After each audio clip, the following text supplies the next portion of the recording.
Whiteboard. Muy buenas tardes, chicas y chicos, ¿cómo les va? El día de hoy bueno, en la ciudad de La Paz, como ustedes ya se han debido enterar, estamos retomando aparentemente la normalidad. Sin embargo, pues en la universidad continuamos en lo propio, seguimos en el proceso de cuarentena, todavía para todo lo que es el proceso educativo, proceso de enseñanza-aprendizaje en universidades, nivel inicial, medio, superior. Estamos en lo mismo. Así que, bueno, continuar, pero con algunas novedades. A ver, un poco comentarles cómo anda este asunto de los laboratorios y qué es lo que vamos a hacer. Bueno, se han visto un montón de opciones, hablando con los docentes justamente del laboratorio, donde no se ha definido cuándo, no se ha definido cómo, no se ha definido quién, en qué momento, cómo lo va a hacer. O sea, hay un sinfín de situaciones que quedan pues un poco ambiguas en decir, bueno, ¿y ahora qué hacemos, no? O sea, vamos a ir a la toma de datos, no lo vamos a hacer. Eh, y en eso se quedó, ¿no? O sea, sigue muy ambiguo. Desgraciadamente fuera del laboratorio que llegaría a ser de rozamiento, el cual nos tocó desarrollar con el ingeniero Álvarez, de los otros laboratorios, pues queda muy expensas de la suerte, y más que de la suerte, de la situación, poco de los demás colegas, tema de cómo lo vamos a ir pues desarrollando, ¿no? Y obviamente es comprensible el detalle de que no hay todavía normalidad completa en el avance, ¿no?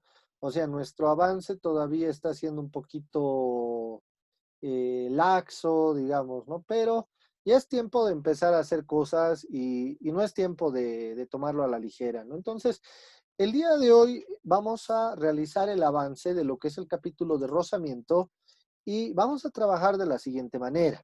Para no estar perdiendo el tiempo y dándole más vueltas al asunto, yo lo que voy a ir realizando es la explicación teórica de esto. Ya estamos a 1 de junio. Tenemos que mostrar, o sea, evidencia de que ustedes han hecho los cálculos, han hecho por lo menos el cotejo de datos, y ese cotejo de datos es lo que yo voy a pasarles hasta el día miércoles máximo, tendrán el cotejo de los datos para desarrollar el experimento, por lo menos de lo que es movimiento de proyectiles. Hay una iniciativa muy interesante que se ha realizado por parte del ingeniero Parra, si más no me equivoco, donde nos ha enviado a todos los docentes un buen elemento, la verdad, para poder realizarlo. O sea, es una buena propuesta para poder trabajar, ¿no? Que es con movimiento parabólico.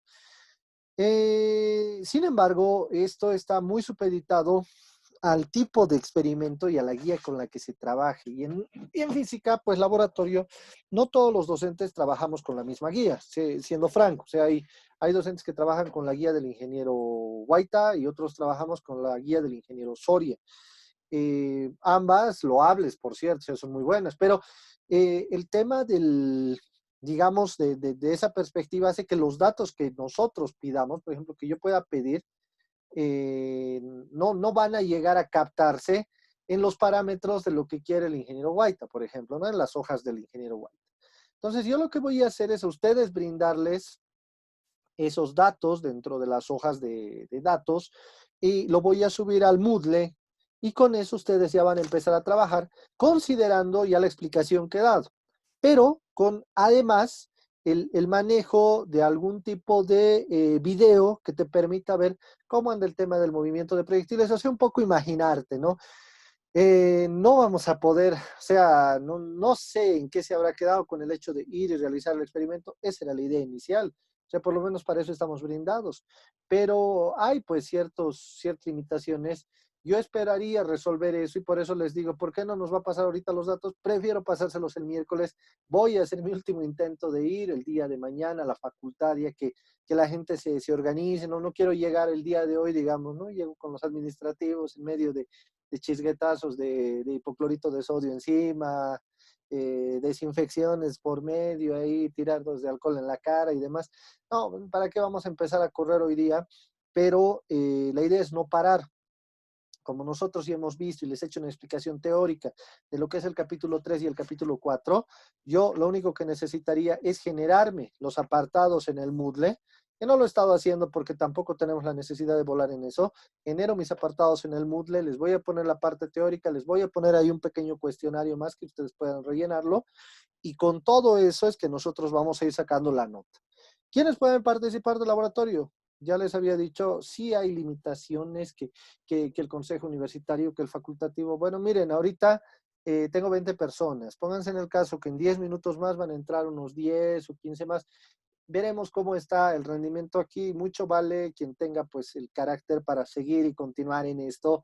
Y miércoles, o sea, aunque se gastan los megas para estar realizando los laboratorios aquí, creo que eso es loable. Entonces, yo en ese aspecto no me voy a hacer ningún problema.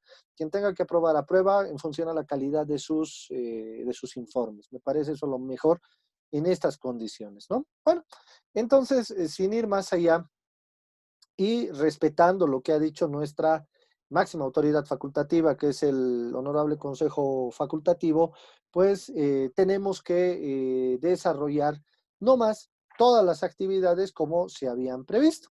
El día de hoy, por favor, vamos a ir prestando mucha atención a lo que es la parte de rozamiento, ¿no?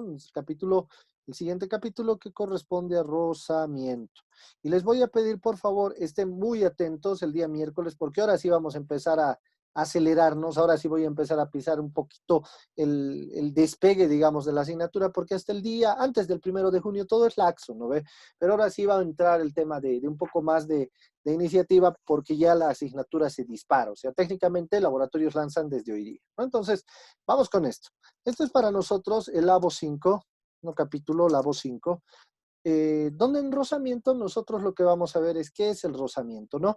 Y bueno, vamos a ejemplificarlo de una manera muy sencilla, vamos a sintetizar lo que Soria nos dice de una manera muy, muy simple, ¿no?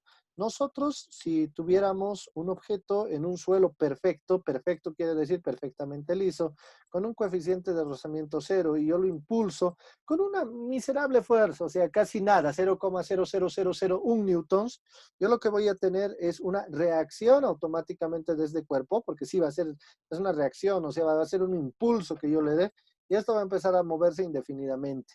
Con el impulso que yo le haya dado, ese mismo impulso va a representarse a través de una velocidad que se mantenga de forma constante. La única manera en la cual habría una variación de esta velocidad es si una fuerza externa se introduce, llámesele esta segunda ley de Newton, ¿no? Que hemos visto la anterior semana, la segunda ley de Newton, las relaciones de las fuerzas a masa constante, a fuerza constante, lo hemos visto. En este caso, hablando de rozamiento, esto debería seguir así, ¿no? Pero ¿qué ocurre? Ocurre que a nivel microscópico nosotros, pues, cuando analizamos una etapa de esto, es una partecita insignificante, ¿no? De un mueble, de lo que fuera, nosotros vamos a tener esto, ¿no? Ciertas imperfecciones. Estas imperfecciones que nosotros tenemos a nivel de las superficies, para nosotros, pues, se denominan las rugosidades o la rugosidad de la superficie. La rugosidad no es otra cosa que, ah, caramba, la rugosidad no es otra cosa que la imperfección de la superficie, pero representada a través de algo, ¿no? Que tiene que ser representada a través de algún valor, de algún número. No puede ser que solo se quede en rugosidad.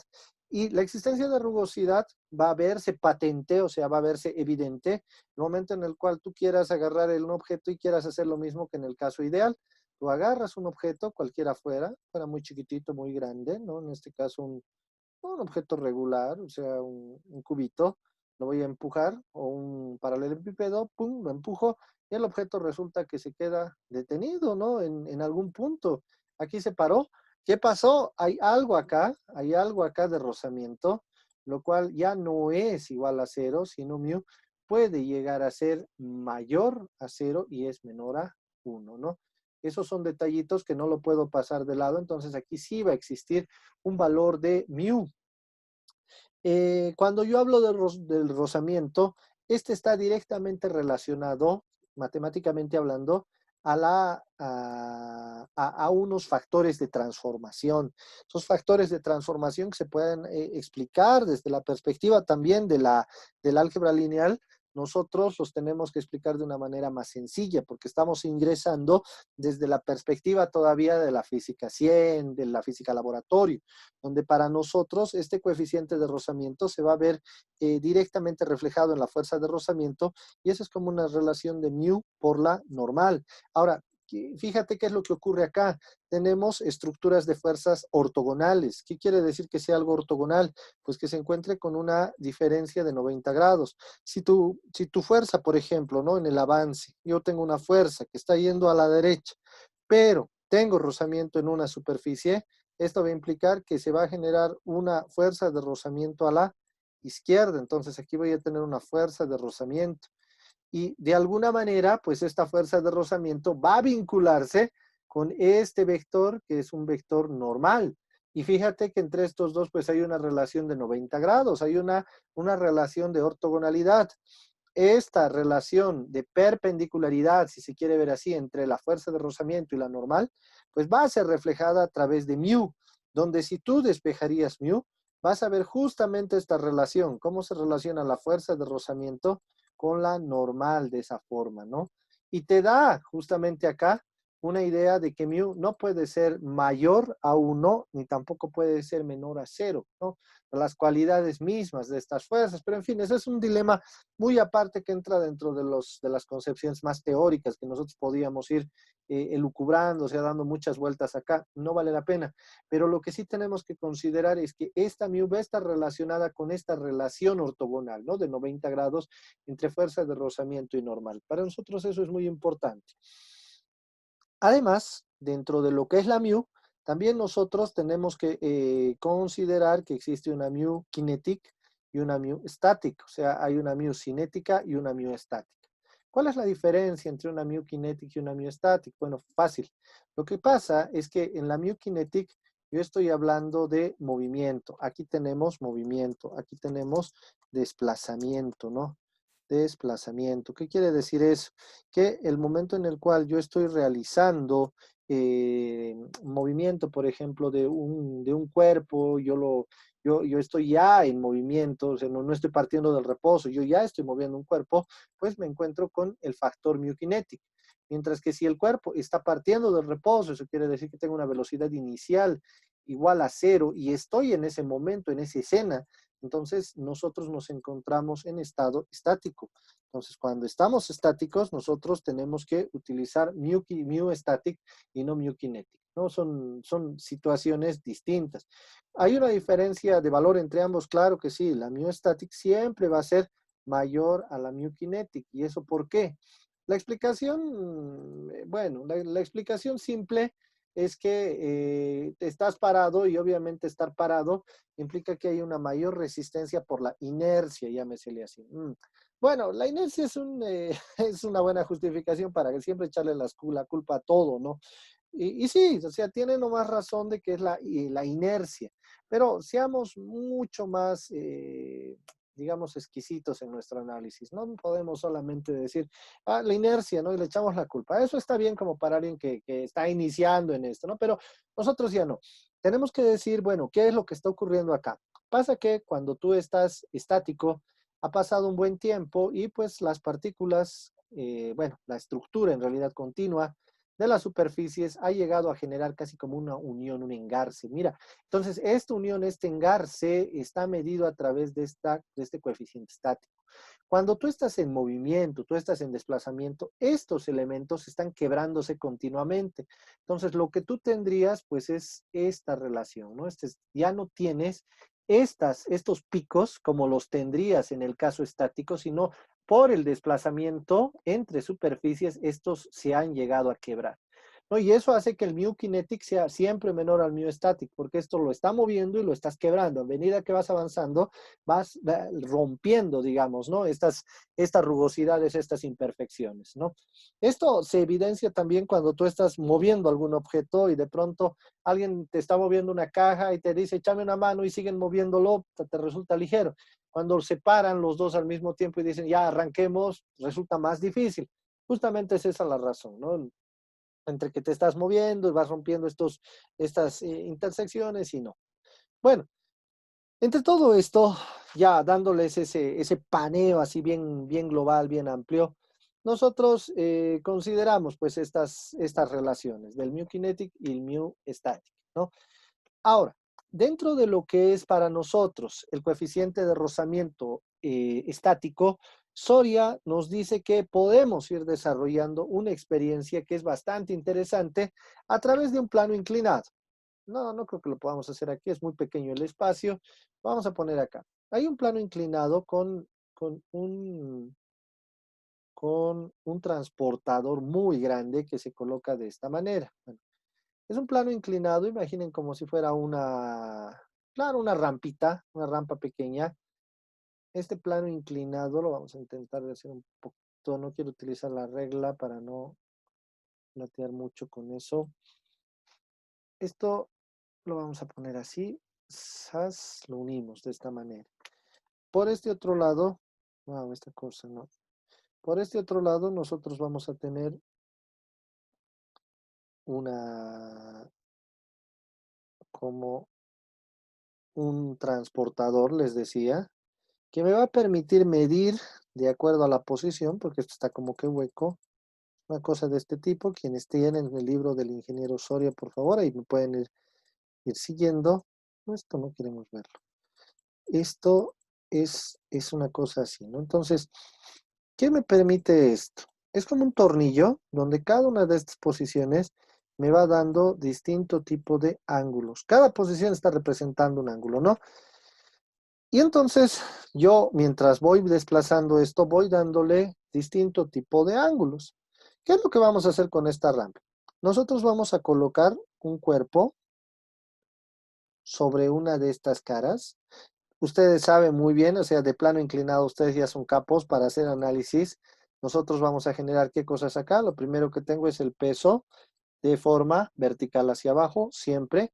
Vamos a generar sus dos vectores de descomposición, un vector relacionado con la normal y otro con el movimiento. La normal es esta que está acá, siempre perpendicular a la superficie de contacto. Y como siempre, nuestra fuerza de rozamiento en posición ortogonal a la normal, que lo tenemos de esta manera, ¿no? La fuerza de rozamiento. En este caso va a ser una fuerza de rozamiento estática porque el cuerpo no va a estar en movimiento, francamente. Y bueno, estos otros dos están más relacionados con el peso. En el caso, ya llámesele que esto que sea en el peso en Y y este que sea en el peso en X, ¿no? Esto es genérico, ¿no? Y el ángulo, no se olviden que nosotros lo tenemos de réplica acá, ¿no? Es nuestro famoso ángulo que va a estar acá y que se va a repetir ahí. Bien, ¿qué es lo que nos indica esto? ¿No? Nosotros vamos a tener un bloque de masa M que está ubicado en una pista colocada sobre un plano inclinado. Muy bien. El ángulo de inclinación, θ, es variable y puede leerse directamente en el transportador, el cual lo tenemos acá, ¿no? Está incluido en el esquema de trabajo.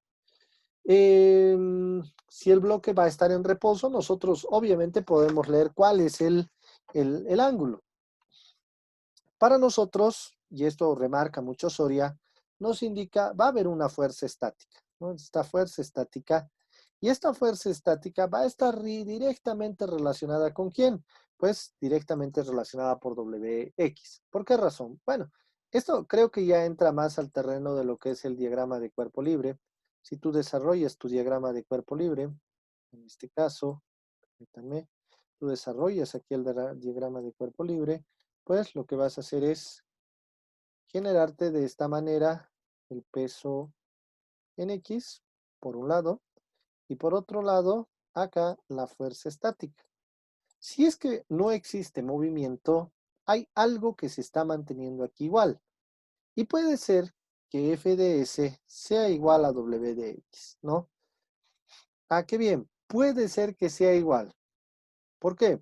Porque también puede ser que f de s sea mayor, ¿no? Lo cual es muy probable. Pero asumamos el caso límite, se va a estar dando que sea igual. Por lo tanto, f de s tendría que ser igual a la masa multiplicado por la gravedad multiplicado por el seno del ángulo θ. Lo tendríamos ahí, ¿no? Listo. Entonces, de esa manera nosotros ya hacemos la primera representación de una ecuación acá sencilla para la fuerza de rozamiento estático. De la misma manera, nosotros hemos de considerar que la normal es igual a la masa por la gravedad por el coseno de tita. Esto ni siquiera necesita mucha explicación, puesto que estamos hablando de la relación de este vector con este otro vector, ¿no? Me indica, si el ángulo del plano se incrementa hasta un valor crítico, y hablamos de un valor crítico, tita, que corresponde en el instante en el cual el bloque comienza a moverse. Entonces, si es que nosotros hablamos de ese valor crítico, nosotros tenemos que hacer un poco de modificación a estas ecuaciones que estarían en un estado estático.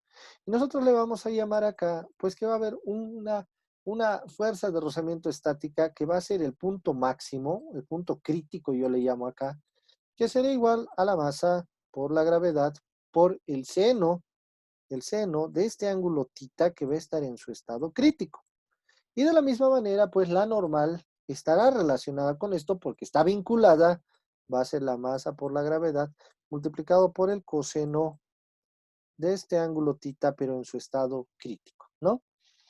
Y vamos viendo distintos valores justamente de masa y de esa forma se va a poder determinar de mejor medida el coeficiente de rozamiento. ¿Por qué?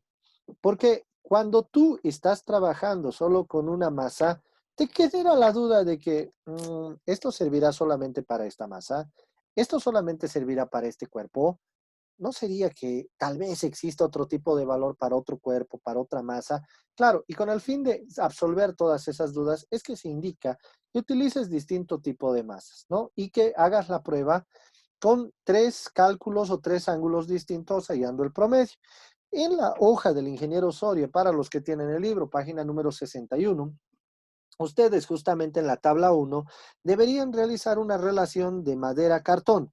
¿Quién es madera? Bueno, madera es el bloque de madera que nos daban en el laboratorio.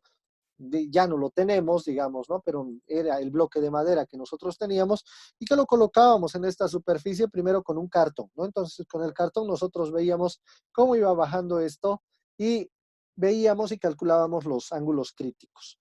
Para una masa, para otra, sí, y así sucesivamente. Esta tabla 1 luego se repite el mismo análisis en la tabla 2 y el mismo análisis, sí, en la tabla 1 y en la tabla 2 prácticamente repites el mismo análisis. Nosotros, ¿cómo lo hacíamos? Acá, en esta parte, entre el objeto de madera y la tabla, se colocaba un cartón, era un cartón, digamos, ¿no? Era un cartón que tenía dos caras. Una cara estaba hecha de lo que es digamos, lija, era más rugosa, digamos, ¿no? Y la otra parte era simple y llanamente cartón, un cartón más liso. Entonces una parte era rugosa y la otra parte era lisa y veías y calculabas el coeficiente de rozamiento para uno de los cuerpos y para el otro. Eso era todo. Prácticamente ahí lo tienen, o sea, no hay mucho drama para esto, no hay que hacer la gran cosa, lo único que sí es contar con esta información, ¿no? Como les decía a inicio de la clase, seamos pacientes hasta el día miércoles, más bien estén atentos hasta el día miércoles y el día miércoles ver un poco ya nuestra, nuestro Moodle que ha estado medio que ahí, que ha servido para subir trabajos y todo, y es necesario colocar cosas. Además, les vuelvo a reiterar, por favor, aquellas personas que habrían enviado su trabajo, su informe, y obviamente son de los que han aprobado ese informe 2 y no me lo habrían podido enviar allá, hagan un intento más, por favor, para subirlo a la plataforma, ya sea que lo hagan como un archivo comprimido de zip, de lo que fuera, porque solo para este caso, solo se está contando aquello que se carga en plataforma, videos, todo eso, por eso se utiliza, digamos, esa plataforma. Vale, continuaremos. Eso es para la parte del coeficiente estático. Creo que no hay mucha dificultad con este análisis. ¿Qué es lo que hacíamos para el coeficiente cinético? Bueno, en el caso del coeficiente cinético teníamos que entrar al laboratorio ya a la parte de los equipos con sensores de movimiento, con la riel de mínimo rozamiento y cosas así. Aunque para este caso no se utiliza tanto esa famosa riel de mínimo rozamiento, lo que más se utiliza es la parte de los sensores, ¿no? Pero utilizábamos los equipos de adentro. Entonces, ¿qué le poníamos nosotros, no? Le colocábamos acá un objeto, el cubo. Ese cubo estaba sostenido a a un, en este caso, un sistema que te va a permitir enlazar al cuerpo. Pucha, que arribita, ¿no? Bueno, ya. Finalmente, enlazar este cuerpo con otro que le genere, promueva su movimiento. Digamos un cuerpo 2 y este es un cuerpo 1. El cuerpo 1, como se darán cuenta, se encuentra sobre una superficie. Esto va a generar que haya una fuerza de rozamiento, pero de carácter cinético, o sea, cinético. No olviden, aquí tengo la normal, aquí tengo el peso, y obviamente aquí, pues, ¿quién lo jala la tensión. No hay mucho de qué asustarnos, mucho que hacer acá, ¿no? Las otras cosas están por ahí, aquí se colocaba un sensor de movimiento, pero ese ya es casi como hablar de añoranzas, digamos, ¿no? Ah, sí, se hacía esto en algún momento. Sí, o sea, se colocaba el sensor de movimiento, todo muy bonito, tomabas datos en la computadora, una belleza. En fin. ¿Cómo funciona esto, no? En este sistema, el bloque M1 está ubicado en una pista colocada sobre un plano, ¿no? ¿Cuál es la pista? Otra vez, este cartón que nosotros teníamos lo traemos hasta acá y este cartón nosotros pues lo colocamos así. Esa es la pista. Por eso en la tabla que tú tienes te dice madera cartón, madera lija para un caso cinético. En la tabla de la página 61 del ingeniero Sori. Entonces lo colocabas ahí y hacías correr nuevamente, ¿no? Entonces acá tienes a tu masa 1 que está ubicada en la pista sobre el plano horizontal y está unida a la masa 2 por un hilo inextensible. ¿Qué pasa por la polea? Se asume que son despreciables la parte del hilo y la parte de la polea, así como que no hay rozamiento de la polea. Si la masa 2 es lo suficientemente grande y M1 se acelera sobre la pista, luego la polea gira y sus rayos obstruyen el infrarrojo, que es el láser que tendrías acá, y eso te permite hacer medir la aceleración, ¿no? El haz infrarrojo se va cerrando. Con esto, la computadora con la que trabaja la fotopuerta calcula la aceleración lineal de todo el sistema. La ecuación del movimiento para el sistema será, si tú observas esto haciendo el diagrama de cuerpo libre, pues identificas que esto es directamente la tensión menos la fuerza de rozamiento cinético que tendrías acá, va a ser igual a la masa 1 por la aceleración, de esa manera. Y de la misma manera, si yo tengo esto acá, bueno, vamos a hacerlo solamente para que quede el ejercicio práctico. En este caso también estará el peso de 2, este será el peso de 1. Si es que nosotros tenemos esta relación del peso de 2 acá, de la misma manera podríamos considerar que es el peso de 2 menos la tensión, el que está moviendo al sistema, y esto es igual a la masa de 2 por la aceleración. Bueno, ya con todo eso que llegamos a observar, tal vez una de las ecuaciones más burdas que puedas ver, porque al fin y al cabo esto se resuelve solamente haciendo la suma, esto y esto desaparece, y te queda que esta fuerza K, al fin y al cabo que tú tendrías acá, que es la fuerza cinética que vas a calcular, no es otra cosa que agarrar la masa 2 por la gravedad, masa 2 por la gravedad, que tendrías acá, y restarla a la masa 1 más la masa 2 y esto a su vez por la aceleración, ¿no? De esa manera, ¿qué es lo que tendríamos en nuestro cálculo, ¿no? Finalmente, fuerza de rozamiento cinética es la masa 2 por la gravedad menos la masa 1 más la masa 2 por la aceleración. Por su lado, también hay otra ecuación que bueno, nos queda 10 minutos. Por otro lado, también hay otra ecuación que ustedes saben, ese es el complemento relacionado a la fuerza de rozamiento, que va a ser igual a la normal, igual a la masa 1 por la gravedad, por la relación de peso, ¿no? Esto tal vez en el equilibrio en el eje Y. Y por otro lado, la fuerza K para nosotros no es otra cosa que igual a mu sub K por la normal. No, no voy a decir que hay una normal 1, 2. Aquí no hay posibilidad de que exista una normal. No existe porque esto es simplemente una relación de tensiones.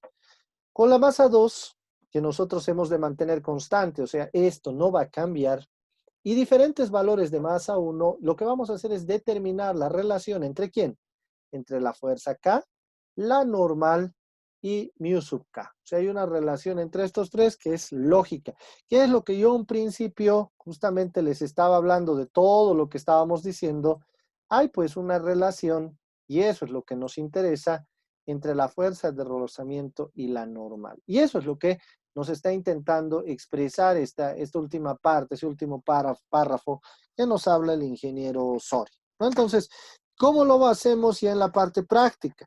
Cuando tú vas cargando los datos, pues tienes una masa 1 que la mantienes constante un momento y que haces tu cálculo de la aceleración 1, aceleración 2 y aceleración 3. Y sacas de ahí una aceleración promedio. De la misma manera para un caso 2, 3, 4, 5. Entonces vas calculando de esa manera tus aceleraciones, ¿no? Luego, haces lo mismo, pero para el caso de la madera lija, al igual que has hecho de la madera cartón. Nada más, ¿no? Luego de eso procedes a los cálculos, ya haces el tema del cálculo de tus valores de masa, hay detallitos, digamos, ¿no? En el procedimiento que no los voy a entrar a detalle, no tenemos, o sea, ya sería mucho chauvinismo meterte a decir, no, mete las manos, a ver, ve qué es la magia de que pasen las cosas, inventate, ¿no? Imagínate. No, si es entrar muy al detalle, lo pueden leer el procedimiento. No voy a entrar al detalle de eso. En el tratamiento de datos te habla de que tengas que trabajar con promedios de los datos de mu sub, o de tita crítico del ángulo en el caso estático y determinar el mu sub S a un nivel de confianza del 98%, que es lo que más nos importa en este caso. Y repetir los puntos anteriores de la tabla número 2, ¿no? Y en el tema de rozamiento cinético, pues necesitamos trabajar a partir de una tabla. Esta es la tabla número 3 y con esa tabla número 3 es que nosotros pues vamos también trabajando, ¿no? De la misma manera, hasta determinar el rozamiento cinético al 98% igual. O sea, no hay mucho que hacer y resolver nuestro cuestionario. En simples cuentas, eso es la parte de rozamiento. No es más y tampoco necesita más. O sea, no es una cosa muy complicada. Este laboratorio ya lo vamos a estar desarrollando y bueno, a esperar con el tema de los datos. Sin embargo, les voy a pedir por favor que en este momento, ya que nos quedan 6 minutos 30 segundos, realicemos un rato el corte. Posteriormente volvamos, si tienen preguntas me dicen, y avancemos conservación de la energía mecánica, porque por lo menos si ya tenemos avanzado hasta ahí, sinceramente, lo que me va a quedar para ver con ustedes y es poquito, y yo ya les puedo ir pasando la información, así como les decía, ¿no? Desde el miércoles ya vemos cómo vamos dando la información, y en base a eso ustedes me elaboran sus informes, los hacen con calidad, los analizan, o sea, sean muy gráficos, por favor, sean bastante exquisitos con el manejo del Word, no es necesario tener otra herramienta, pero sean originales, ¿no? Entonces, por favor, les pediré, nos desconectaremos y volvamos a conectarnos por el mismo enlace. En un ratito nos vemos de nuevo. Entonces, por favor, chicas y chicos, los vuelvo a encontrar por el mismo enlace.